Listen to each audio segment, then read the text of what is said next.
You're standing at the gate, you're ready to go, and then a gate agent says something that just stops your whole trip in its tracks. Well, today, we're going to pull back the curtain on the airline's secret playbook. These are the hidden rules they use to bump passengers, slap on surprise fees, or just flat out deny you boarding. Let's make sure that never, ever happens to you. So here's our game plan. First, we're going to uncover what this hidden rulebook even is. Then, we'll dive into winning the booking game, mastering your packing, and navigating that airport gauntlet. And finally, we'll put it all together into a pro traveler playbook that puts you in the driver's seat. Okay, so let's start with the big idea behind this whole thing. Airlines are playing by a set of rules that most of us never get to see. And, not knowing these rules can have some pretty serious trip-destroying consequences. Those are the 4 words every single traveler dreads hearing. You did everything right. You have a ticket, you're on time, but suddenly your seat is just gone. It's so frustrating, it's humiliating, and believe me, it happens way more often than you think. Just look at this number, 50,000. In just 1 year, that's how many passengers got involuntarily bumped from their flights. This isn't just some rare, unlucky thing. It's practically built into the system, and it often hits travelers who don't have that fancy elite status. So, why does this happen? And more importantly, how do you stop it? Well, it all starts way back when you're booking. Your best defense, your absolute best move, starts the second you book your ticket. Seriously, what you do in this first stage is critical to making sure you actually get on that plane. The short answer? Yeah, you might be. You see, airlines use these complex algorithms to basically rank every passenger by how valuable they are to the company. So if you don't have special status, their system might just see you as, well, expendable when they've sold too many seats. So how do you make sure you are not on that list? Okay, here are 3 things you absolutely have to do to protect your seat. 1, set an alarm and check in the instant it opens, exactly 24 hours before your flight. That little timestamp can be the tiebreaker. 2, I know it's annoying, but pay that small fee to pick a specific seat. It basically locks you in. And 3, always book directly with the airline, because when you use a third-party site, sometimes you're kind of invisible to their priority system. Now, check this out. This is a tiny detail that can completely derail your entire trip. Some airlines, especially Delta, are incredibly strict about your ticket name matching your ID exactly. See this? The ticket says Robert J. Smith, but the ID says Robert James Smith. Seems like no big deal, right? Wrong. To their computer, that's a mismatch, and that is grounds to deny you boarding right there at the gate. The good news, though, is there's a really simple fix. If you notice any difference at all after you book, even just the missing middle initial, call the airline right away. If you act fast, most of them will fix it for free, and you'll save yourself a massive headache at the airport. All right, so you've booked your ticket the smart way. Now, let's move on to packing, because there's a whole new set of hidden rules about your bags, your gear, and yeah, even the clothes you're wearing. This is a trap that gets so many people. On a lot of those smaller regional flights, airlines like American have these secret weight limits for carry-on bags. It's usually buried deep in the fine print. So if your bag is just 1 pound over their limit, let's say it's 22 pounds, boom, you're getting hit with a surprise fee to check it right at the gate. So how do you avoid this? Easy.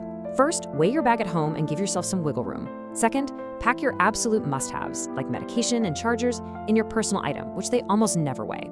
But honestly, the best move is to just be proactive. Call the airline 48 hours before you fly and ask them straight up, what is the carry-on weight limit for my specific flight? Get it right from the source.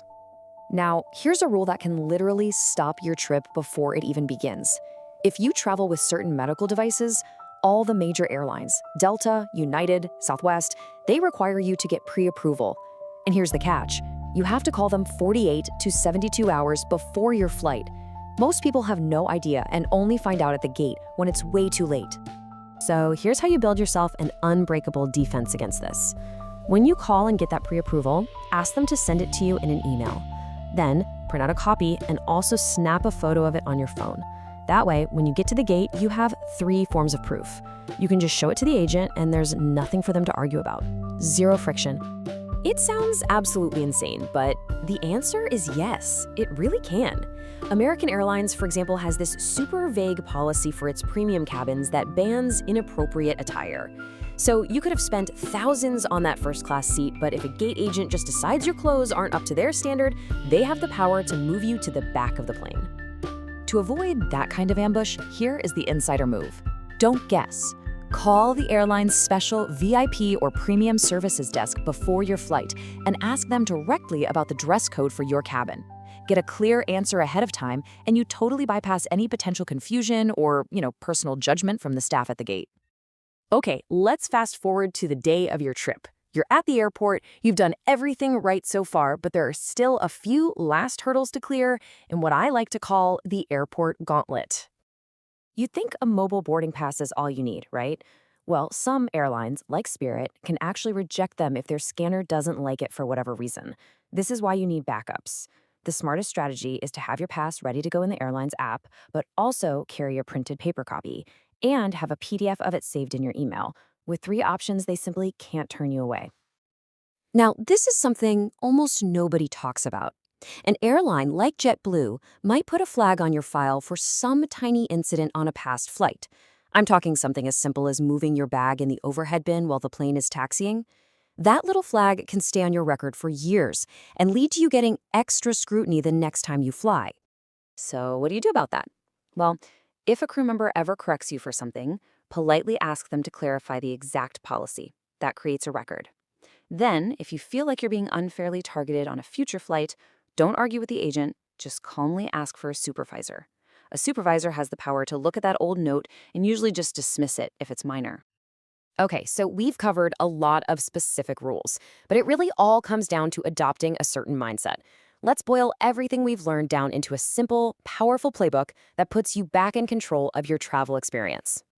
This right here is the mindset of a pro traveler. First, you verify everything in advance. Second, you always get important stuff in writing.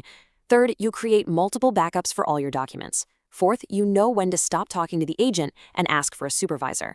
And finally, you put key info directly on your gear to stop questions before they're even asked. And really, this is the ultimate takeaway from all of this. Being a savvy traveler isn't about memorizing 1,000 different airline policies. It's about being proactive. The most powerful tool you have is your phone, knowing who to call and what to ask to solve a problem before it even becomes a problem. So, you did it. You navigated all the hidden rules, you made it onto the plane, but the game's not over yet. So the question I want to leave you with is this. Now that you're finally in your seat, what's the very first thing you should do? The answer? Well, it might just change how you fly forever.